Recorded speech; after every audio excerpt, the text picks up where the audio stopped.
The snow started falling the moment Victoria Gray's stagecoach crossed into the mountain pass, and by the time the wheels snapped against a hidden boulder, the world had turned white as death itself.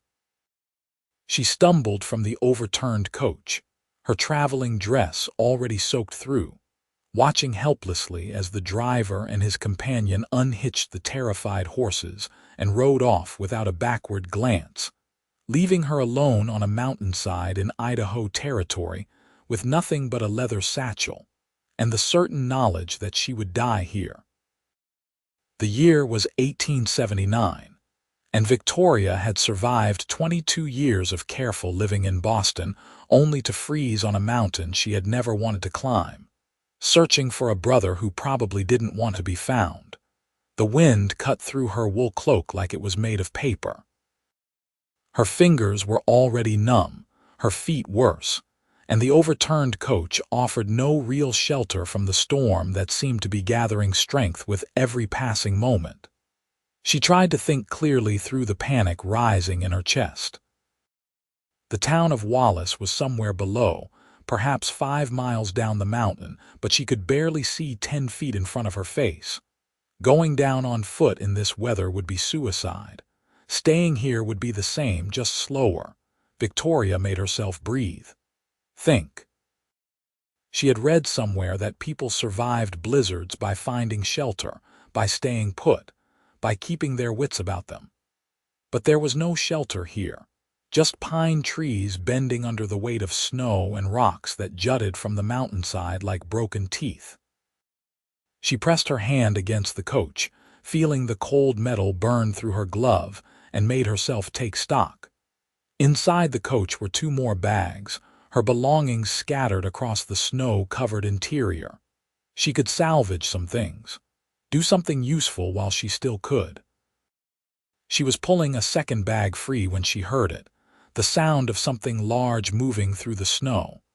Victoria's heart jumped into her throat. Bears.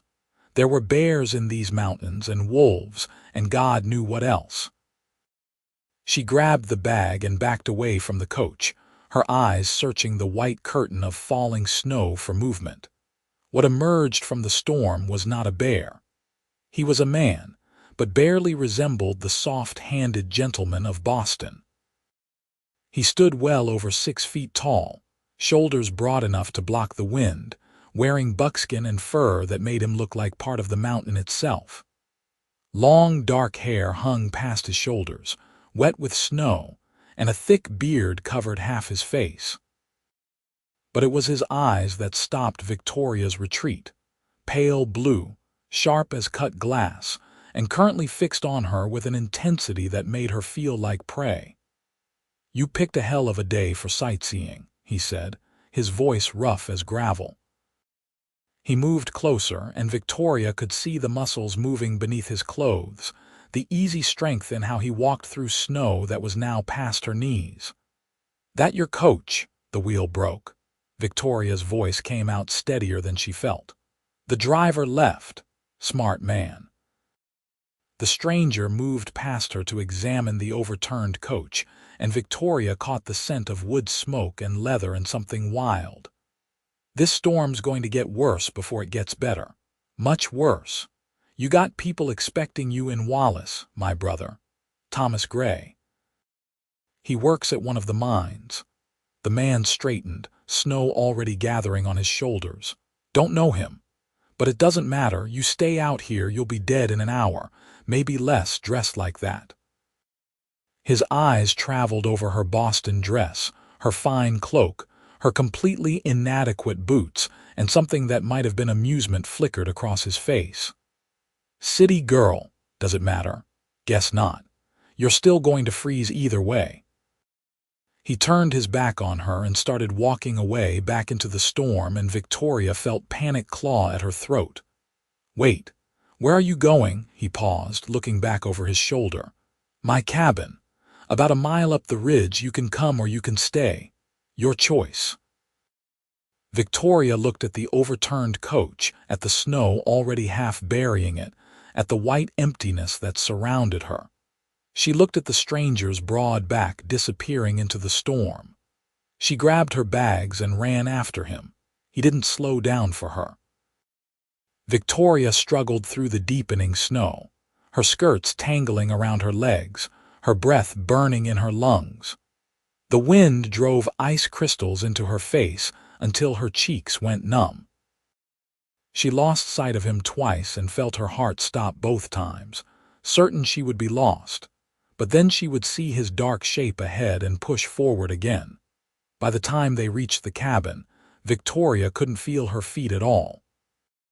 She stood swaying in front of a low structure built into the side of the mountain, logs chinked with mud and moss, a stone chimney releasing a thin trail of smoke that the wind tore apart. It looked primitive and rough, and like the most beautiful thing Victoria had ever seen. The stranger pushed open the door and jerked his head for her to enter.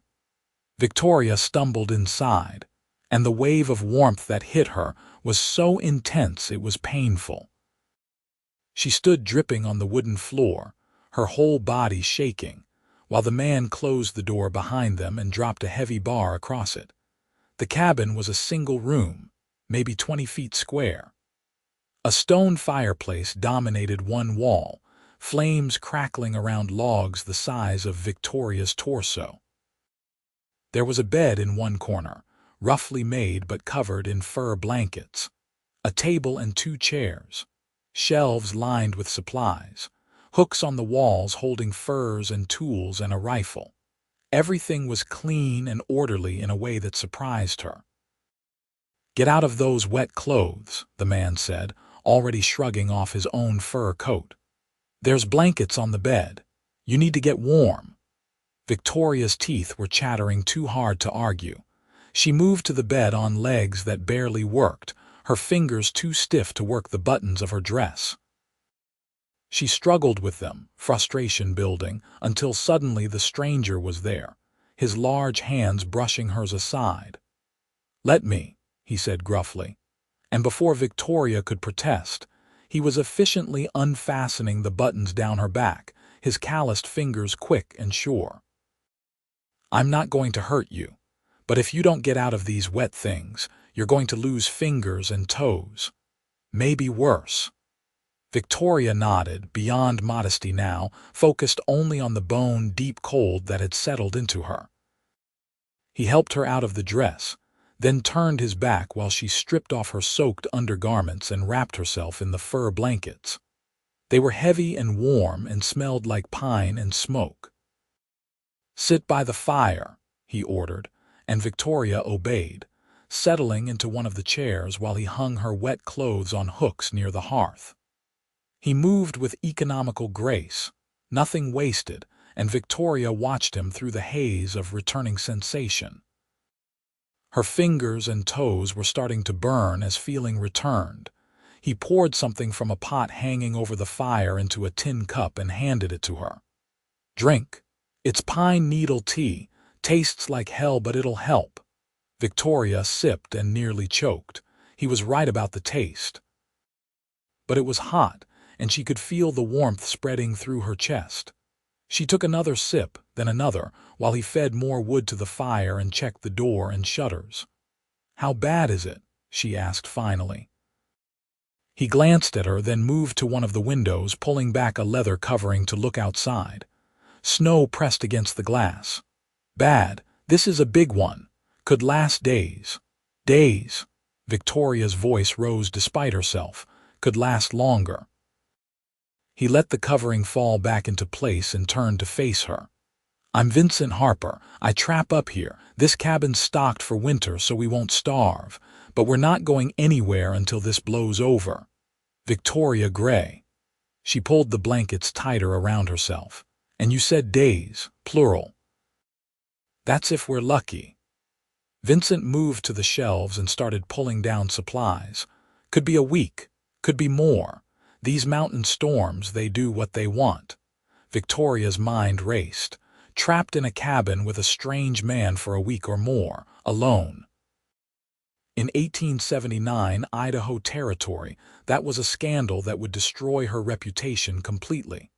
Not that anyone in Boston would hear about it, not that it mattered if she froze to death. I don't have much choice, do I? She said quietly. Vincent looked at her for a long moment. No, he said finally. You don't, but I'm not going to hurt you. That's a promise. Something in his voice made Victoria believe him. She nodded and took another sip of the terrible tea, watching as he began preparing food, his large hands moving with surprising delicacy. Outside, the wind howled like a living thing, and snow piled against the windows in drifts that climbed higher with every passing hour. By nightfall, the door was completely blocked. Vincent had to force it open to bring in more wood from the covered pile just outside, and the snow that blew in with him was knee-high. He barred the door again and brushed the snow from his hair and shoulders, his expression grim. It's getting worse, he said, which Victoria had already guessed from the way the cabin shook with each gust of wind. We're sealed in. Victoria had changed into some of Vincent's clothes while her own dried, a shirt that hung to her knees, pants she had to roll up multiple times. They smelled like him and were warm and far more practical than anything she had brought. She felt strange wearing men's clothing improper, but Vincent had barely glanced at her. He made them a meal of salt pork and beans and hard bread, simple food but hot and filling. They ate in silence, the roar of the storm filling any gaps in conversation. Victoria watched him across the table, this mountain man who had saved her life, trying to reconcile his rough appearance with the care he was taking with her comfort. "Why do you live up here?" she asked finally. "Alone." Vincent took his time answering, chewing slowly, his eyes on the fire. "Prefer it," he said at last. "People are complicated, mountains are simple." "But don't you get lonely?" He looked at her then, really looked at her, and Victoria felt something shift in her chest. "Sometimes," he admitted. "But lonely's better than the alternative." Victoria wanted to ask what alternative, what had driven him into these mountains, but something in his expression stopped her. Instead, she said, "Thank you for saving me. I would have died out there." Vincent nodded once, accepting her thanks without false modesty. "You're safe here. That's what matters." After they ate, Vincent banked the fire and checked the cabin one more time while Victoria tried not to think about the sleeping arrangements. There was one bed. She was wrapped in blankets by the fire, but Vincent shook his head. "You take the bed," he said. "I'll sleep on the floor, got furs enough to keep warm. I can't take your bed." "Yes, you can." His tone left no room for argument. "You nearly froze to death today. You need proper rest." Victoria wanted to protest, but exhaustion was pulling at her like a physical weight. The bed looked impossibly inviting. She nodded and moved to it, burrowing under the heavy furs while Vincent spread blankets on the floor near the fire. He seemed completely comfortable with the arrangement, just as he seemed comfortable with everything else about this situation. Victoria lay in the darkness, listening to the storm rage outside and the crackle of the fire. She could hear Vincent's breathing, steady and deep. She was alone in a cabin with a strange man, trapped by snow, and somehow she felt safer than she had in months. It made no sense. Nothing about this day made sense. "Victoria," Vincent's voice came from the darkness. "Yes, in the morning you should check your fingers and toes. Make sure there's no frostbite. I've got salve if you need it." "All right." Silence settled again. Then, "You said you were looking for your brother. What happened?" Victoria stared up at the rough wood ceiling. "He left Boston 2 years ago, said he was going west to find his fortune. He wrote it first, then the letters stopped. My mother died last month and I thought he should know, so I came to find him. Long way to come. He's family. The only family I have left." Vincent made a sound that might have been understanding or might have been something else. "We'll get you to Wallace when the storm clears. Someone there will know him." "Thank you," Victoria whispered, and she meant it for more than just the promise to help her find Thomas. She meant it for the warmth, the safety, the simple fact of not being alone. for still being alive. She fell asleep to the sound of the storm and woke to find morning light filtering through cracks in the shutters, pale and gray. The fire was built up high, fresh wood crackling, and Vincent was already awake, standing by the door examining something that made his expression darken. "What is it?" Victoria asked, sitting up, snows up past the door, were completely sealed in. He turned to face her. "Could be days before we can dig out, maybe longer." Victoria looked around the cabin, suddenly feeling how small it was. Days, at least. Vincent moved to the fire and poured water from a kettle into a basin. "But we've got plenty of supplies. Firewood will last a couple weeks if I'm careful. Food longer than that. Water from melted snow. We'll be fine." The second day passed slowly. Vincent kept himself busy with small tasks, checking their supplies, maintaining his traps and tools, feeding the fire. Victoria watched him work, noting the way his muscles moved beneath his shirt, the careful precision of his movements. He was completely self-sufficient, requiring nothing from the world outside this cabin. She tried to make herself useful, but there was little she could do. Her clothes were dry now, but impractical for the close quarters of the cabin. She stayed in Vincent's borrowed shirt and pants, feeling more comfortable than she wanted to admit. "Tell me about Boston," Vincent said on the third day while they sat by the fire eating lunch. "What's it like?" Victoria considered the question. "Crowded, noisy. Everyone watching everyone else, keeping track of who does what with whom. Everything matters. What you wear, who you know, where you live. It's exhausting. Sounds terrible. Sometimes it is." Victoria surprised herself with the honesty, but it's also beautiful. The buildings, the shops, the theaters, the ocean. I used to walk along the harbor and watch the ships come in. Vincent listened with his full attention, the way she was learning he did everything. "You miss it, parts of it. But mostly I miss what it represented, security. Knowing what comes next. Here I don't know anything." "Nothing wrong with that," Vincent said. "Not knowing keeps you sharp, makes you pay attention."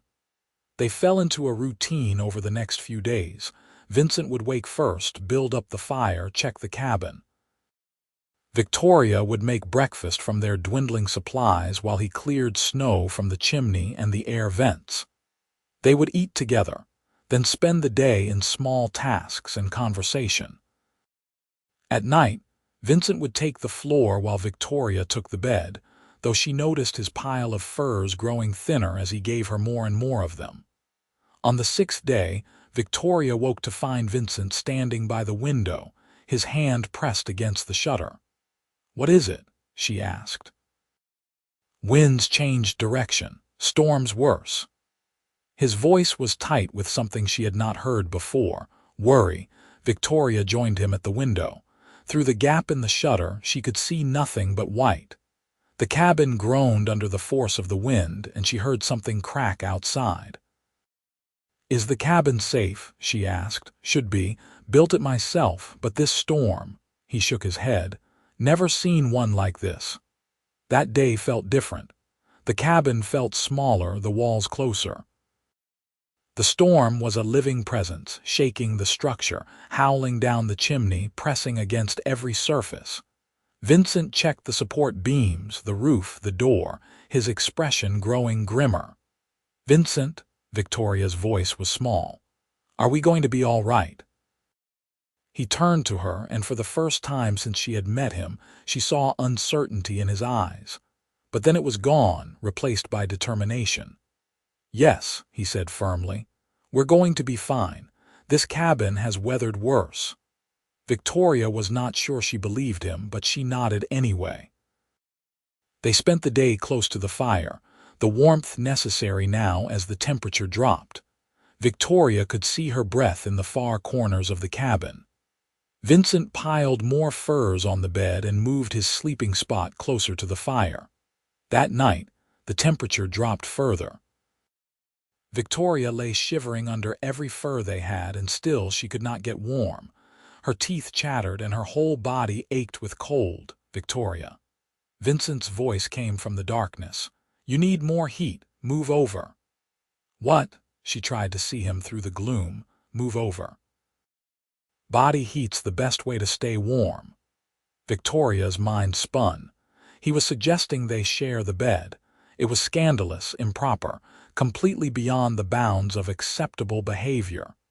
It was also the only thing that made sense. She was freezing, literally freezing, and Vincent was right. They needed each other's warmth to survive. She moved over, and Vincent climbed into the bed beside her, his large body radiating heat like a furnace. He kept a careful distance between them, but even that proximity was enough. Victoria felt the cold receding, warmth seeping back into her bones. "Better?" he asked quietly. "Yes, thank you." They lay in the darkness, not touching but close enough that Victoria could feel the rise and fall of his breathing. The intimacy of it was overwhelming. She had never been this close to a man before, never shared a bed, never felt the solid warmth of another human being beside her. It should have frightened her. Instead, she felt safe. "Vincent," she whispered, "why did you really come up here to live alone?" A long silence. "Then, had a wife." "Sarah. She died 5 years ago, childbirth, the baby too. After that, I couldn't stay in towns anymore, couldn't stand the noise, the people, the way everyone wanted to tell me it would be all right, so I came up here." Victoria's throat tightened. "I'm sorry. It was a long time ago." "That doesn't make it hurt less." Vincent shifted slightly. "No," he agreed. "It doesn't." Victoria wanted to reach out to touch him, to offer some comfort, but she did not know how, did not know if it would be welcome. So she stayed still and said, "My father died when I was 12. Everyone said it would get easier with time. They were wrong. It just gets different." "Yeah," Vincent said softly. "That's exactly right." The 7th day, the storm raged on. The 8th day, the same. By the 9th day, Victoria had stopped counting. Time had lost meaning in the white cocoon of the cabin. There was only the routine, waking, eating, talking, sleeping. And Vincent, always Vincent, solid and steady and increasingly necessary. She learned about his life before the mountains. He had been a soldier first, fought in the last years of the conflicts with the Comanche in Texas. Then a farmer, trying to build something with Sarah in Kansas. Then a trapper after she died, moving further and further into isolation.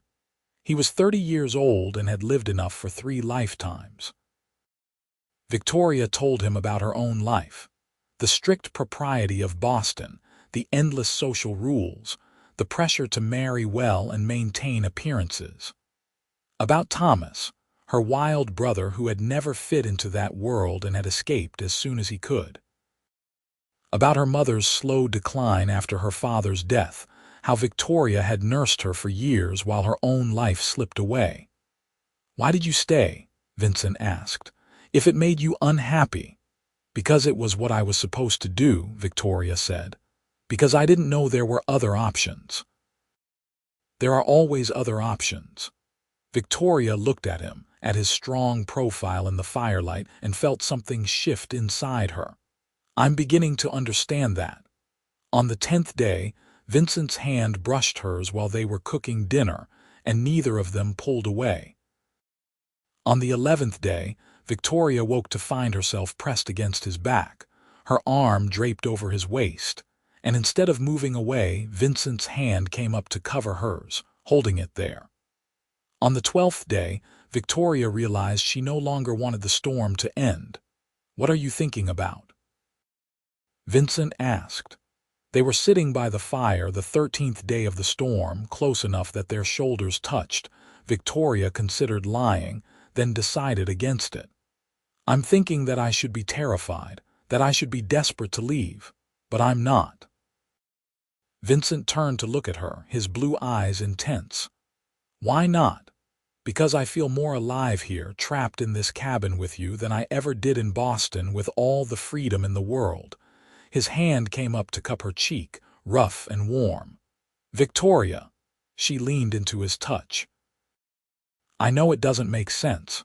I've known you less than 2 weeks. But Vincent," he kissed her. It was not gentle or uncertain. It was fierce and claiming and full of the hunger they had both been suppressing for days. Victoria kissed him back with equal intensity, her hands fisting in his shirt, pulling him closer. He tasted like pine and snow and something wild, and Victoria wanted more. They broke apart, both breathing hard. Vincent's eyes were dark with desire, but his voice was careful when he spoke. "We should stop. If we don't stop now, I won't be able to." "Then don't stop," Victoria whispered. "I don't want you to stop." Vincent searched her face, looking for doubt or hesitation. Whatever he saw there satisfied him. He kissed her again, deeper this time, his hands spanning her waist and pulling her against him.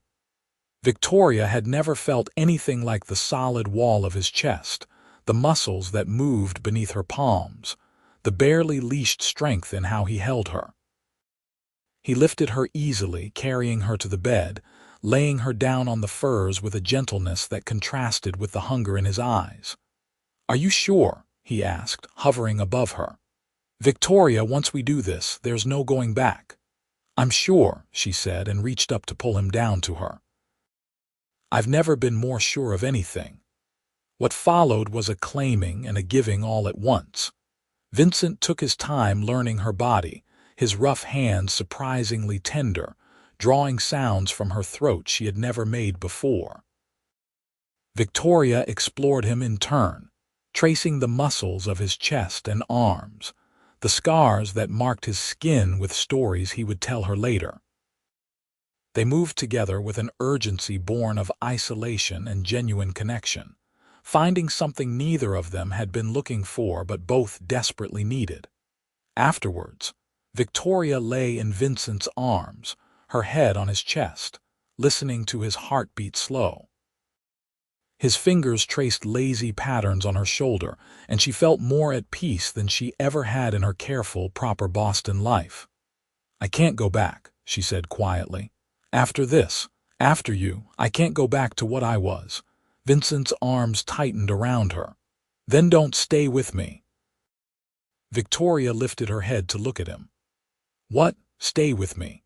Here in the mountains, I know it's not fancy, I know it's hard. But Victoria, I haven't felt alive since Sarah died. Not until you walked into my life. Stay." Victoria's heart pounded.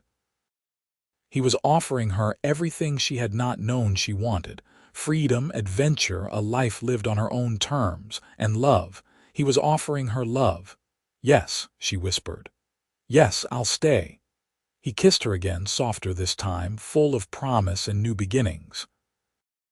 Outside, the storm continued to rage, but inside the cabin, wrapped in Vincent's arms, Victoria had never felt warmer.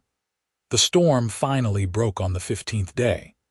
Victoria woke to silence, the absence of wind so complete it was startling. Vincent was already at the window, pulling back the shutters, and light flooded the cabin, reflecting off endless snow, blindingly bright. "It's over," he said, turning to her with a smile that transformed his rugged face. "The storm's over." Victoria joined him at the window, and they stood together looking out at a world remade in white. The snow was higher than the cabin's roof in places, drifted into fantastic shapes by the wind. The sky was clear and impossibly blue, and the sun turned everything to diamond. "It's beautiful," Victoria breathed. "It is," Vincent agreed, but he was looking at her when he said it. They spent the 16th day digging out. Vincent went first, tunneling through the snow, blocking the door, creating a path to the surface. Victoria followed, emerging into air so cold and clean it hurt to breathe. The world was transformed, unrecognizable, buried under feet of snow. "We'll need to wait a few days for the snow to settle before we try to get down the mountain," Vincent said, studying the landscape with a practiced eye. "Too unstable right now. Risk of avalanche." Victoria did not mind. She was in no hurry to leave their sanctuary. They spent the next days in a kind of idyll, venturing out to explore the transformed landscape during the day and returning to the warmth of the cabin at night. Vincent showed her how to read animal tracks in the snow, how to tell which trees would burn best, how to move through drifts without exhausting yourself.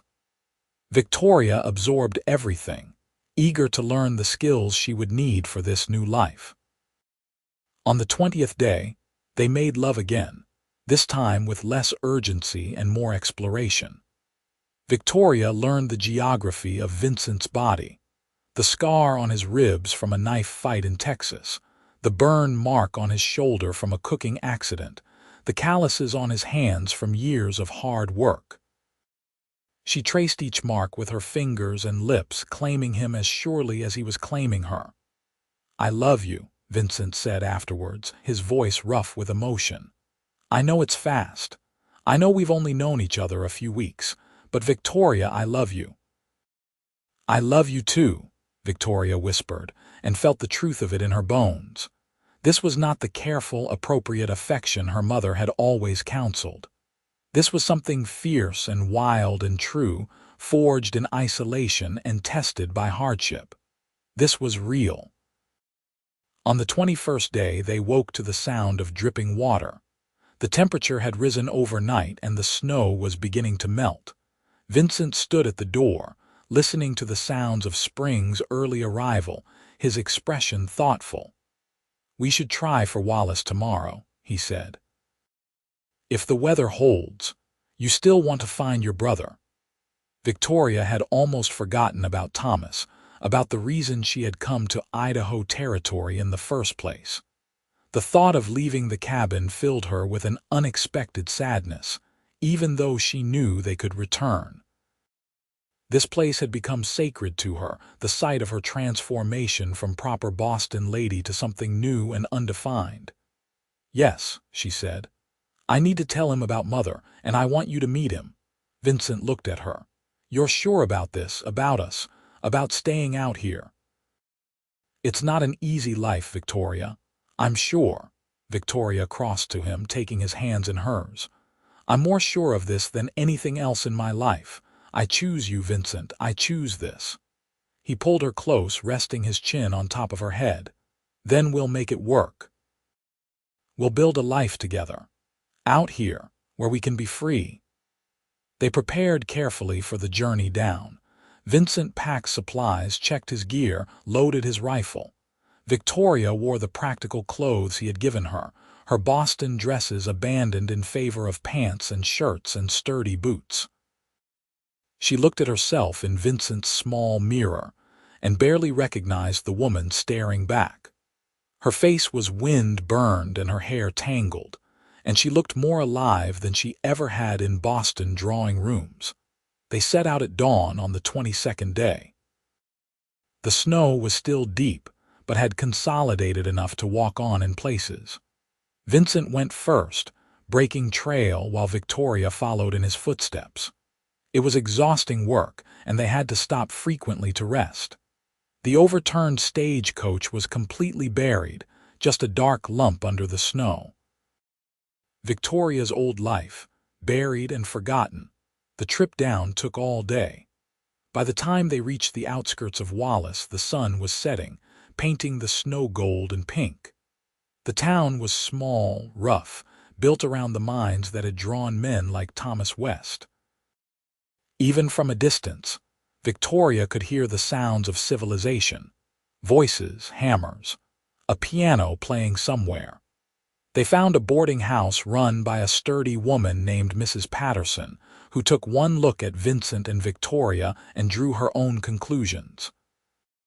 She had rooms available, she said pointedly, plural, but Vincent shook his head. "One room," he said firmly. "We're getting married."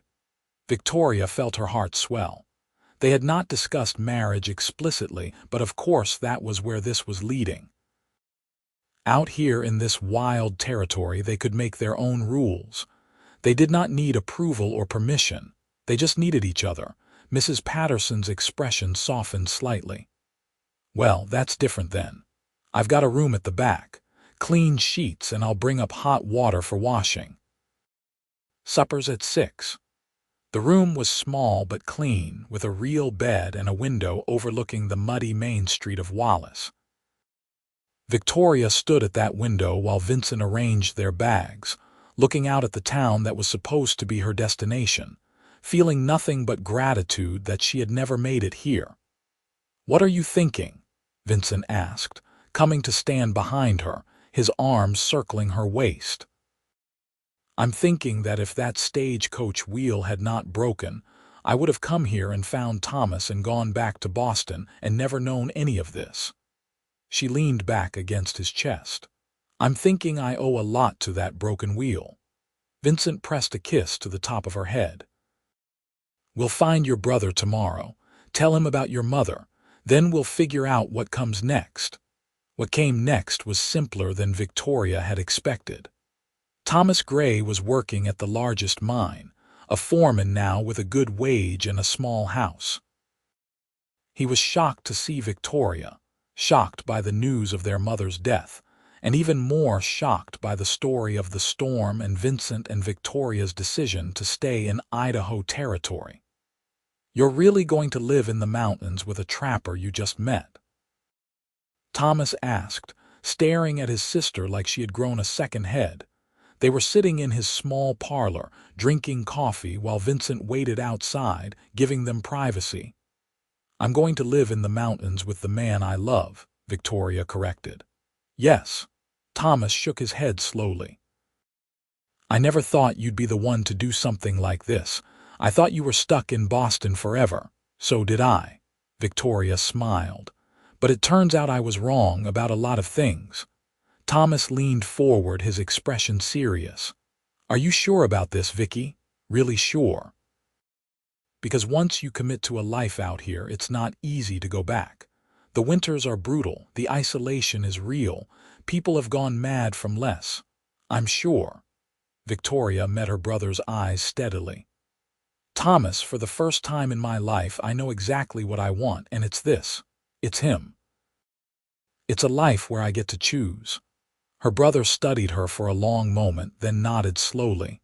"All right. If you're sure, then I'm happy for you.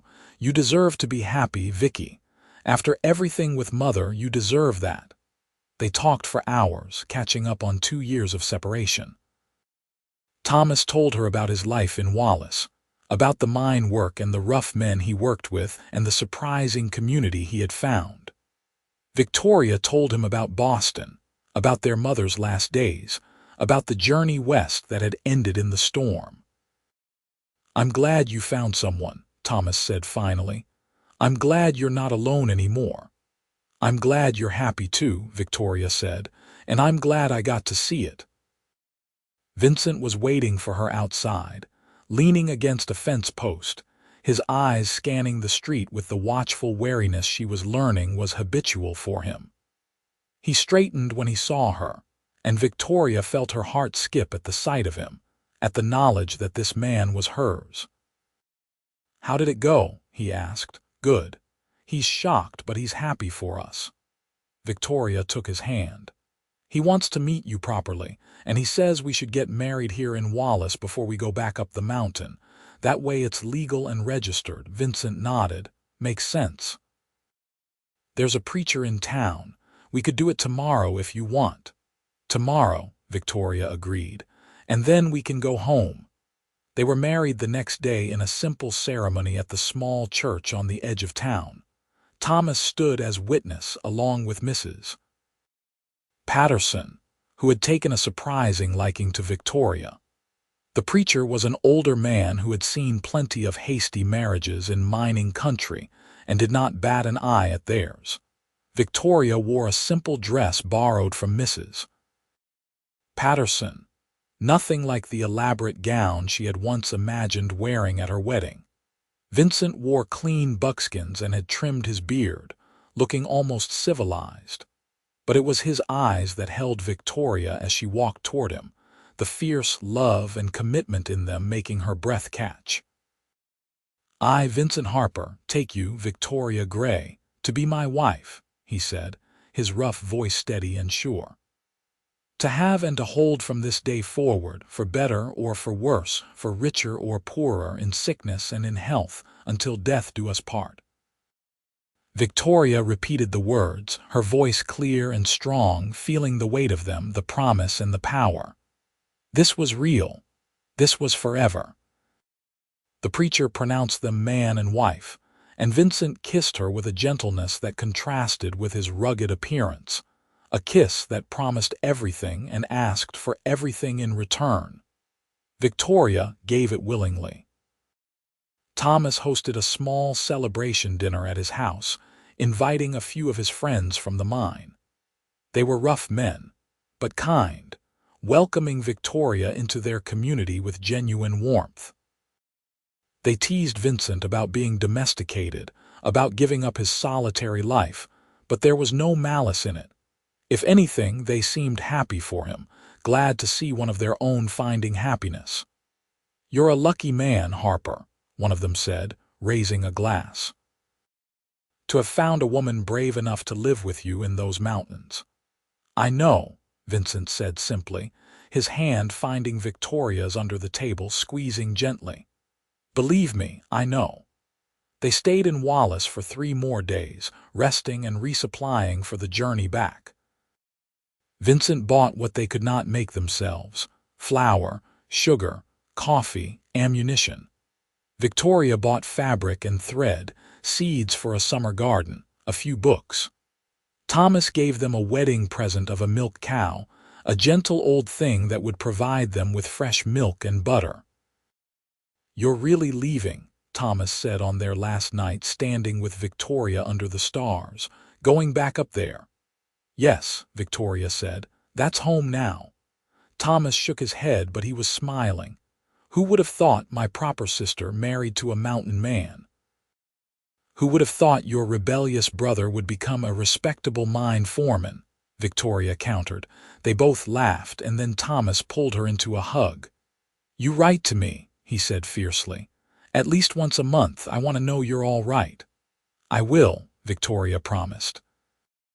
"And you visit us. Once the snow melts enough. You should see the cabin. It's beautiful up there." "I will," Thomas promised in return.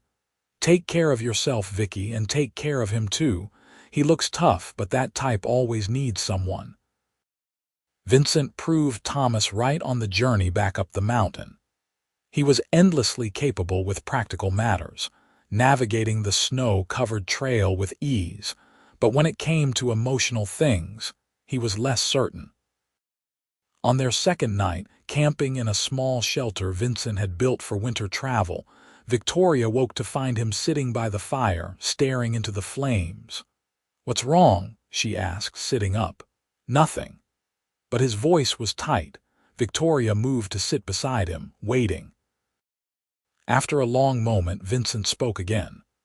"I keep thinking this is too good to be real, that I'll wake up and you'll be gone, that something will happen and I'll lose you like I lost Sarah." Victoria took his hand. "You can't live in fear of losing me, Vincent. That's not living." "I know.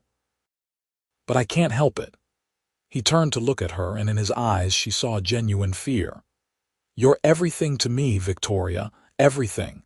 If something happened to you, nothing is going to happen to me," Victoria said firmly. "I'm strong. I'm learning, and I have you to keep me safe. We're going to have a long, happy life together. I promise." Vincent pulled her close, burying his face in her hair. "I'm going to hold you to that promise." They reached the cabin on the 5th day after leaving Wallace. It looked exactly as they had left it, solid and sturdy against the mountain. Vincent opened the door and stepped back, letting Victoria enter first. She stood in the center of the single room and felt joy flood through her. This was home.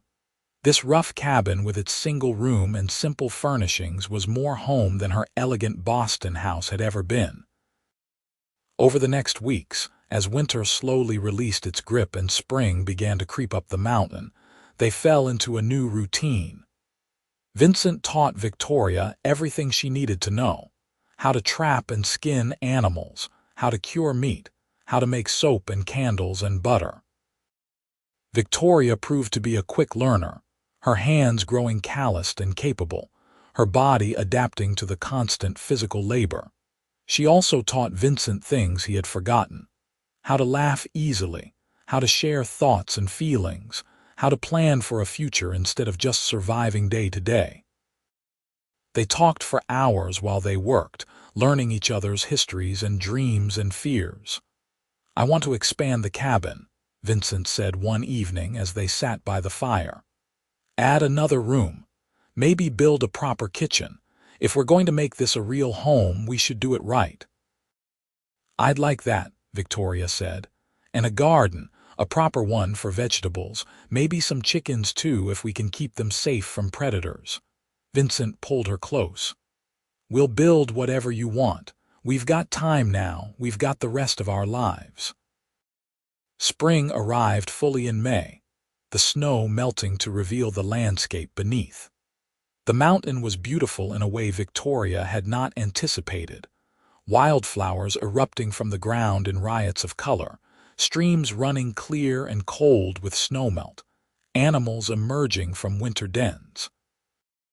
Vincent took her exploring, showing her the terrain around their cabin, teaching her the landmarks and safe paths.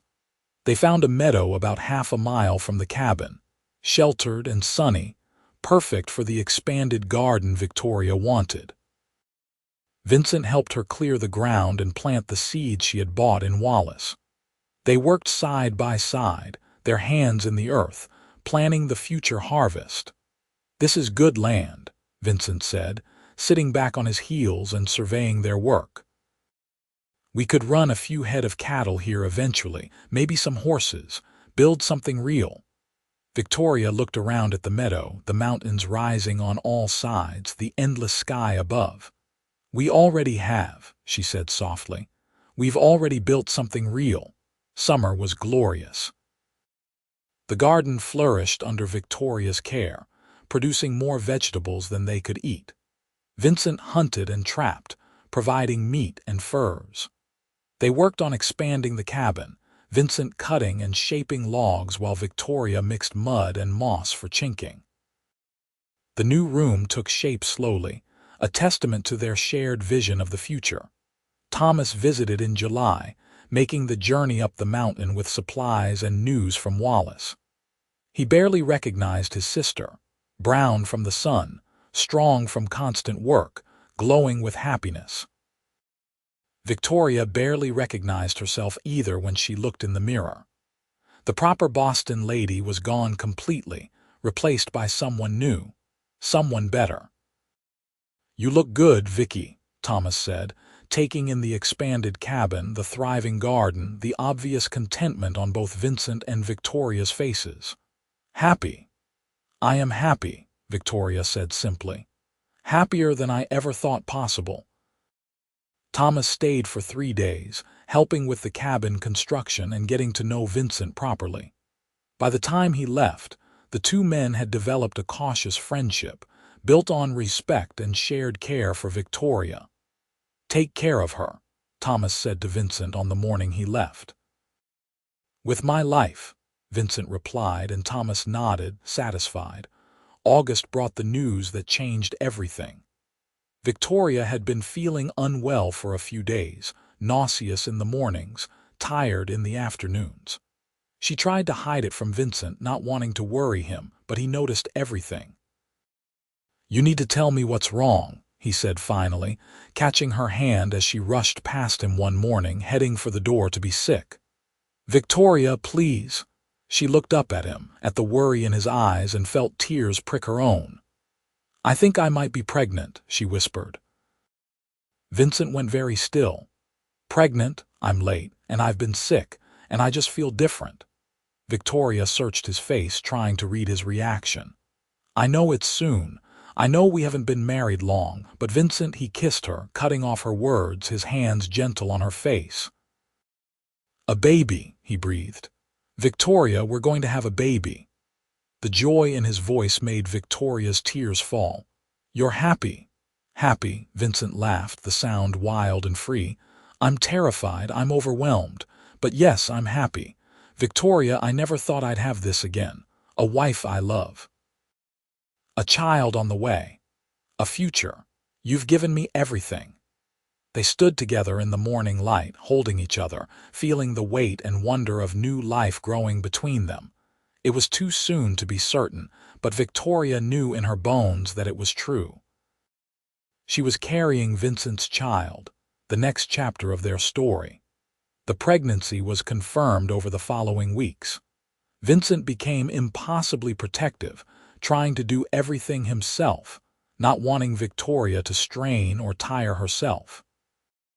She had to firmly remind him that pregnancy was not an illness, and that mountain women had been doing hard work while expecting for generations. "I'm not saying you can't do things," Vincent protested. "I'm just saying you don't have to do everything. Let me help." "You are helping," Victoria assured him. "But I also need to stay strong and active. It's good for the baby." They compromised. Victoria continued to work but agreed to rest more, to let Vincent take on the heaviest tasks, to be careful with her body. Vincent channeled his worry into preparing for the baby, building a cradle, gathering soft furs for blankets, stockpiling supplies for winter when traveling would be impossible. September brought the first frost, and with it the knowledge that they needed to prepare seriously for winter. This time, though, they would not be caught unprepared. Vincent hunted extensively, building up their stores of meat. Victoria preserved everything the garden produced, filling jars and crocks with vegetables and jams. They cut enough firewood to last 2 winters, just to be safe. "We're not going to be trapped again," Vincent said, stacking the last of the wood. "Not like last time." "I don't know," Victoria said with a smile. "Being trapped with you wasn't so terrible." Vincent caught her around the waist, careful of her growing belly. "That's because you're crazy. What sane woman would choose to be trapped in a mountain cabin with a wild man like me?" "This woman," Victoria said, and kissed him. "This woman who loves you more than anything." October brought the first serious snow, and with it a sense of completion. The new room was finished, the cabin was prepared, and Victoria was 4 months pregnant, showing now in a way that filled Vincent with equal parts joy and terror. Thomas came up once more before the passes closed, bringing supplies and a doctor from Wallace to check on Victoria. The doctor, an older man named Franklin who had delivered half the babies in mining country, examined Victoria with professional efficiency and pronounced her healthy and strong. "The baby's doing fine," he told Vincent. "Should arrive sometime in late March or early April. But you need to understand, Harper, that if there are complications, I can't get up here in winter. You'll be on your own." "I know," Vincent said tightly. "I've delivered animals. I can—" "It's not the same," Dr. Franklin interrupted gently. "But you seem like a capable man. And your wife is strong. You should be all right. But if you want, she could come down to Wallace for the birth. Stay with your brother." He nodded to Thomas. Vincent and Victoria exchanged looks. "No," Victoria said firmly. "I want to be here in our home. We'll manage, Doctor." Franklin sighed but nodded. "All right. I'll write down everything you need to know, and I'll leave supplies. But Harper, if anything seems wrong, if she starts bleeding or the baby comes early or there's any sign of trouble, you get her down the mountain. I don't care if you have to carry her through a blizzard. You understand?" "I understand," Vincent said. "I'll take care of her." After Thomas and the doctor left, Vincent was quieter than usual. Victoria found him standing outside the cabin, staring at the mountains in the distance, his expression troubled. "Talk to me," she said, wrapping her arms around him from behind as much as her belly would allow. "What if something goes wrong?" Vincent's voice was raw. "What if I can't help you? What if I lose you like I lost Sarah?" Victoria moved around to face him, taking his face in her hands. "Look at me, Vincent. Look at me. I am not Sarah. What happened to her was a tragedy, but it was not your fault, and it does not mean the same thing will happen to me. I'm strong. I'm healthy. And we're prepared. We're going to be all right. You can't know that. No, Victoria admitted. I can't know for certain, but I have faith. In myself, in you, in us. And that has to be enough. Vincent pulled her close as he could with her belly between them. I can't lose you, he whispered. I can't. You won't, Victoria promised. I'm not going anywhere. Winter came early that year, snow falling in November and not stopping. But this time they were ready. The cabin was warm and well stocked, the firewood plentiful, the supplies abundant. Victoria spent the short days working on baby clothes, sewing tiny garments from soft fabric and deer hide, while Vincent worked on tools and traps and kept the fire burning. They talked about names, about the future, about what kind of life they wanted for their child. Vincent wanted to teach their son or daughter everything about the mountains, about living off the land, about self-sufficiency. Victoria wanted to teach reading and writing, mathematics and history, all the things she had learned in Boston. Our child is going to be remarkable, Vincent said one night, his hand resting on Victoria's swollen belly, feeling the baby move beneath his palm. Strong like you, smart like you, brave like you, like us, Victoria corrected. Strong and smart and brave like both of us. December brought heavy snow, sealing them in again just as they had been the year before. But this time, it felt different. This time they chose to be here together, building a life. The cabin was warm and bright with firelight, filled with laughter and conversation and love. Christmas came, and Victoria cried at how different it was from the formal, cold celebrations of her Boston childhood. She and Vincent exchanged simple gifts, a knife he had made for her, with a handle carved from elk horn, a shirt she had sewn for him, embroidered with care. They ate roasted venison and dried apple pie and sang the few songs they both knew, off-key and laughing. This is the best Christmas I've ever had, Victoria said, nestled against Vincent's side. Just wait until next year, Vincent replied. When we have the baby, it'll be even better. January passed slowly, the snow piling higher, the temperature dropping lower. Victoria's belly grew larger, the baby more active. She was uncomfortable now, her back aching, her sleep restless. Vincent did everything he could to ease her discomfort, rubbing her feet, supporting her back, helping her move around the cabin. I feel like a beached whale, Victoria complained one morning, struggling to get out of bed. You look beautiful, Vincent said, and meant it. To him, she was more beautiful pregnant than she had ever been, glowing with the life they had created together. February brought a break in the weather, a few clear days that allowed Vincent to venture outside and check his trap lines. He brought back 2 rabbits and a fox, small victories in the endless struggle to provide. Victoria watched him work, skinning and preparing the animals with practiced efficiency, and marveled at how completely she had adapted to this life. A year ago, the sight would have made her faint. Now, it was simply routine. March arrived with more snow, but also with signs of approaching spring.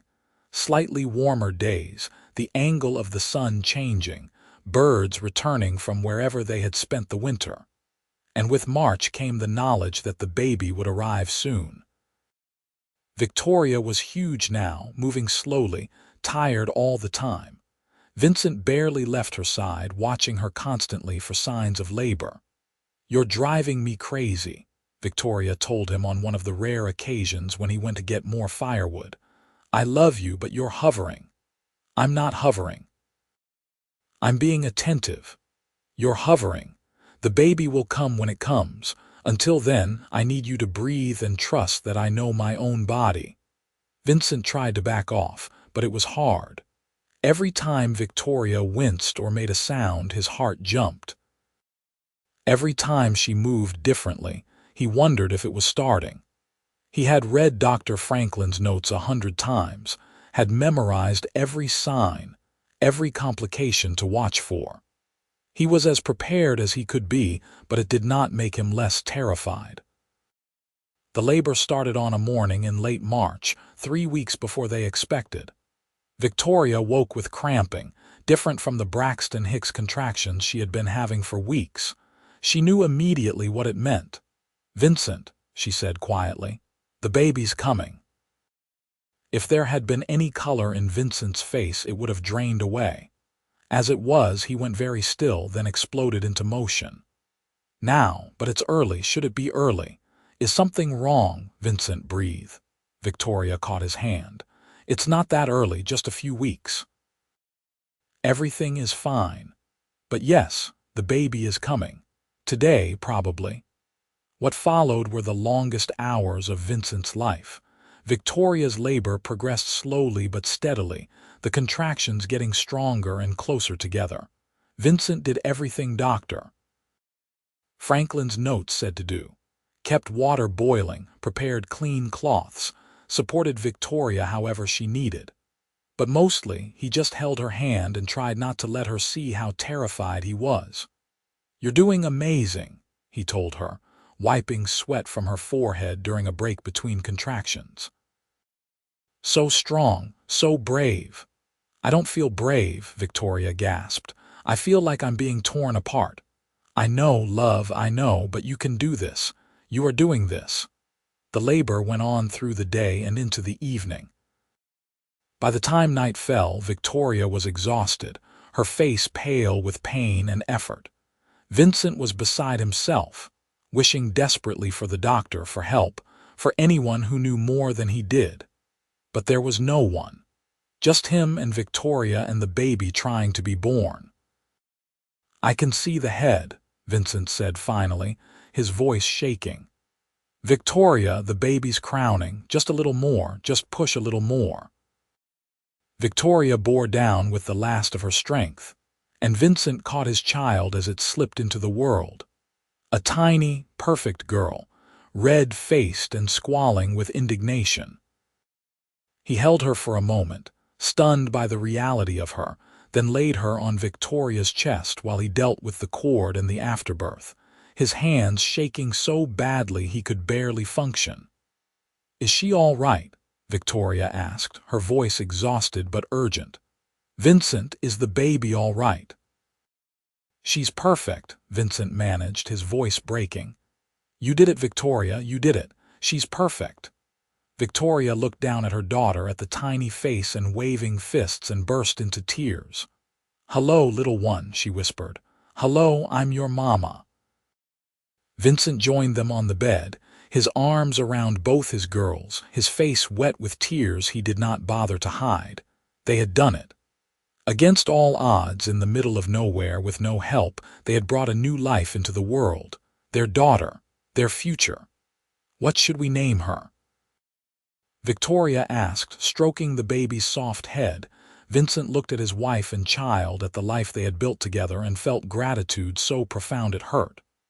"Vivian," he said. "After you both. Victoria and Vincent. Vivian Harper." "Vivian," Victoria repeated, testing the name. "I like it." "Hello, Vivian. Welcome to the world, sweet girl." The first weeks with Vivian were exhausting and wonderful in equal measure. She was a good baby, feeding well and sleeping in reasonable stretches, but she still required constant care. Victoria was recovering from the birth, tired and sore but happy beyond measure. Vincent took over everything else, cooking, cleaning, maintaining the fire, all while helping with the baby whenever Victoria needed him. "I don't know how single mothers do it," Victoria said one night after finally getting Vivian to sleep. "This is hard even with two of us."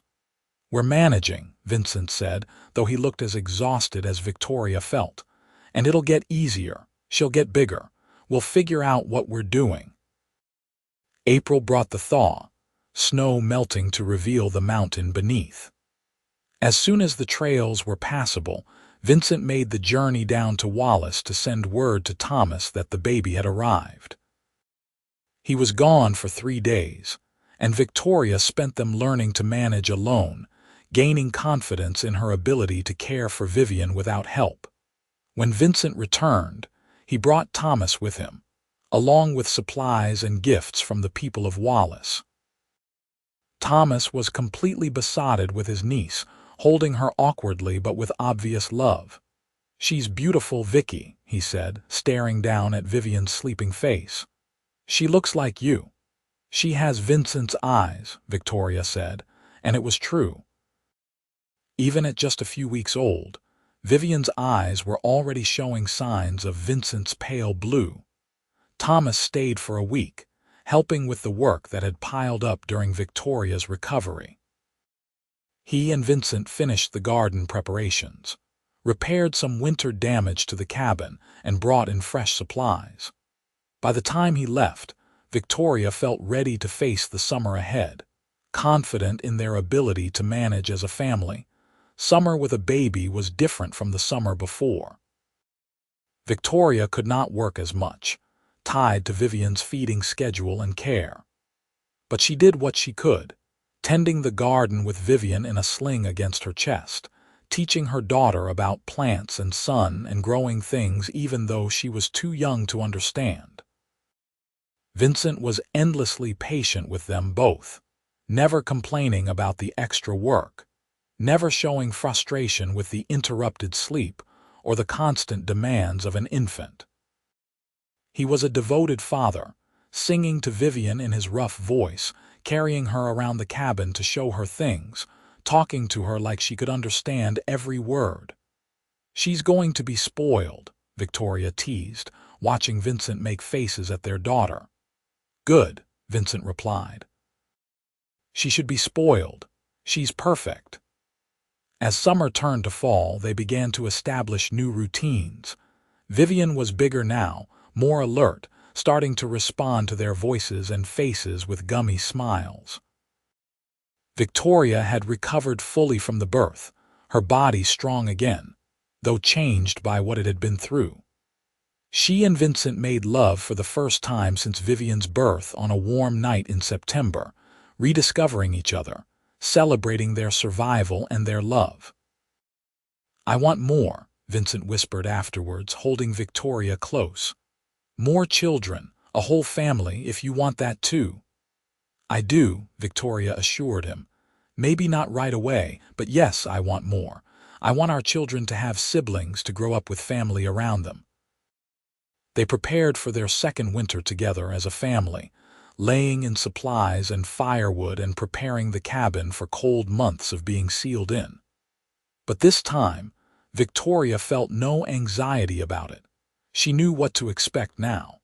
She knew they could handle whatever the winter brought. And they did.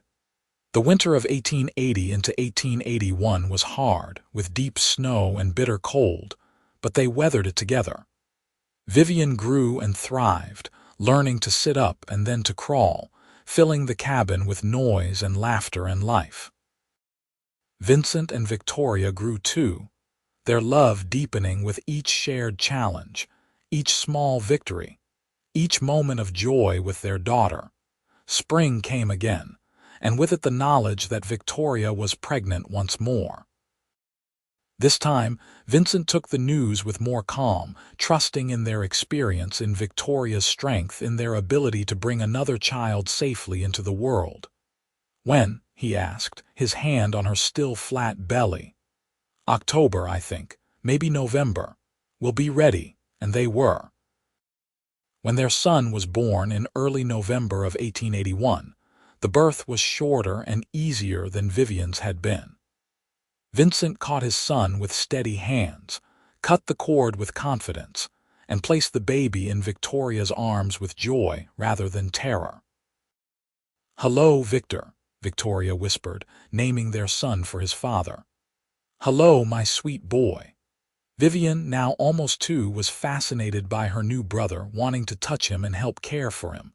Victoria showed her how to be gentle, how to rock the baby, how to sing to him.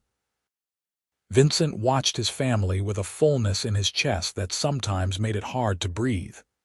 This was everything he had never thought he would have again. Love, family, purpose, home. The years passed with the rhythm of the seasons.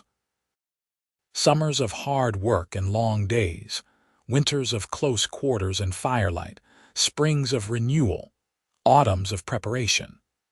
Vivian and Victor grew, healthy and strong and bright, learning the ways of the mountains from Vincent and book learning from Victoria. Thomas visited when he could, bringing news from the outside world, but that world felt increasingly distant and irrelevant. In 1883, Victoria gave birth to their third child, another daughter they named Violet. In 1885, a fourth, a son they named Vaughn. The cabin had been expanded multiple times now, growing to accommodate their growing family. Vincent had built additions and improvements, making it more comfortable, more permanent. They had cattle now and chickens and a larger garden. They were not just surviving anymore. They were thriving. On a spring evening in 1886, Vincent and Victoria sat on the porch they had built, watching their children play in the meadow. Vivian was 7 now, tall and serious like her mother with her father's blue eyes. Victor was 5, adventurous and bold. Violet was 3, sweet and gentle. Vaughn was just 1, toddling after his siblings on chubby legs. "Do you ever regret it?" Vincent asked quietly. "Giving up Boston for this?" Victoria looked at him in surprise. "Never, not once. Do you regret saving me that day? It was the best decision I ever made." Vincent took her hand. "Finding you, keeping you, building this life, it's more than I ever dreamed possible." "We built it together," Victoria corrected. "That's what makes it beautiful." They sat in comfortable silence, watching the sun set behind the mountains, painting the sky in shades of gold and pink. Below them, Wallace was growing, becoming a real town, civilization creeping closer year by year. But up here, in their mountain sanctuary, time moved differently. Up here, they had built something that would last. A family, a home, a love that had been forged in isolation and tested by hardship and had emerged stronger than steel. "Tell me the story again, Mama," Vivian called from the meadow.